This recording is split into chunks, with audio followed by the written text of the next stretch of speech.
2016 yılında olumsuzluklardan dolayı sizce etkilendin mi bizim piyasamızda yoksa etkilenmedi? Nedenle söylersin sevinirim. Şöyle tabii 2016 yılı Türkiye turizmi için aslında olumsuz bir seneydi. Biliyorsunuz onlarca olay oldu ülkemizde. Ama biz tabii geçmişi kapatıp ileriye bakıyoruz, önümüze bakıyoruz. 2017 senesi bizler için çok daha iyi bir sene olacak diye düşünüyoruz. Ülkedeki istikrarın olması, işlerin daha iyi gideceğini gösteriyor.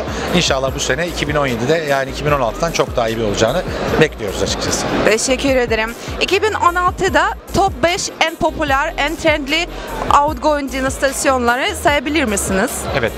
Şöyle şimdi tabii son birkaç senedir İtalya destinasyonu Türkiye'de en rağbet gören destinasyonlardan bir tanesi. Onun dışında Orta Avrupa, Balkanlar, İspanya ve bu sene sene sonuna doğru Türk Hava Yolları'nın direkt uçuşlarıyla yapmaya başladığımız Küba uçuşları, yani Küba turları çok ciddi şekilde moda haline almış durumda. 2017'de de bu destinasyonlar aynı şekilde revaçta olacak diye düşünüyorum ben.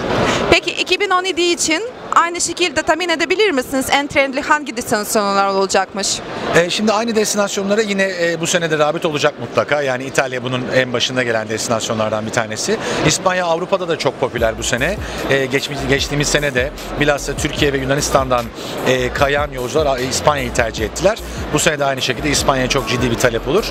Onun dışında Küba dediğim gibi Uzak Doğu ve bu sene Türk Hava Yolları'nın yine Miami'ye direkt uçuşları başlatmasıyla Amerika turları da bilhassa Doğu Amerika dediğimiz New York, Miami, Orlando turları da bu sene çok ciddi şekilde popüler olacak. Peki o şu anki biliyorsunuz son birkaç ay kurla, dövizle bir olumsuzluk yaşadık diyelim. Peki yolcu için nasıl bunu etkileyebilir ve sizi nasıl etkilendiğini diye sormak isterdim. Tabii şimdi kurların sürekli hareket etmesi aslında bizi olumsuz etkiliyor. Ama stabil olduğu müddetçe yani belli bir seviyeye oturduğu zaman tüketici de diyor ki tamam evet kur artık bu noktada ve bundan yine de satın alımını yapıyor. Kısa vadeli seyahatlerde bu çok etkilemiyor aslında bizi. Yani yakın tarihli turlarda yolcular yine de seyahatlerini satın alıyorlar. Yani bu sene Sömestre'de işte Bulgaristan kayağı çok ciddi bir talep vardı. Ona yani o turlarımız yine satıldı. Uzun vadeli biz bir takım promosyonlar yapıyoruz. İşte şu anda yaptığımız bonus karta ilave bir indirim var. Bu indirimle yani özel bir takım paketler çıkararak bu indirimlerle müşterinin kurda kaybettiği veya yarattığı dezavantajı indirimler sayesinde tekrar artı şekle dönüştürmeye çalışıyoruz. Peki bu kurları nasıl atılabileceğinizi düşünüyoruz ki şöyle acaba yolcunun elinde mesela şu an euro veya dolar diyelim bir şey varsa evet. Hangi şey kullanmaya tavsiye edersiniz?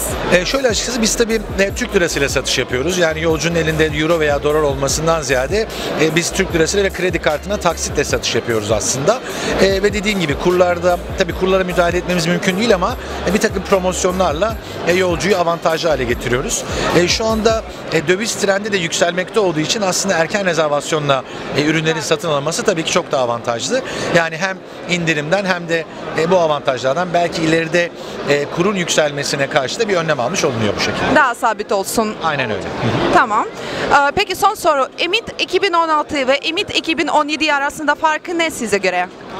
Şöyle tabii bugün fuarın ilk günü aslında şu ana kadarki talep kötü değil yani yurt dışından ciddi sayıda acentacı ve otelci gelmiş ve bize katılmış durumdalar. Bizlerle görüş sağlıyorlar. Tabii yurt içi otelleri açısından bir dezavantajı var tabii ki yani yurt dışından Türkiye'ye gelen turist açısından baktığımızda dezavantajlı ama biz şirket olarak iç turizm ve yurt dışı ağırlıklı bir şirketiz.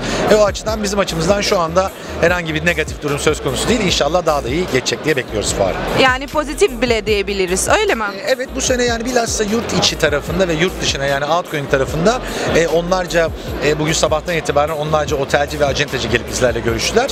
Şu anda güzel gözüküyor talep yani inşallah böyle de devam eder diye bekliyoruz. O zaman başarılar diliyoruz. Size kolay gelsin. Çok teşekkür ederim.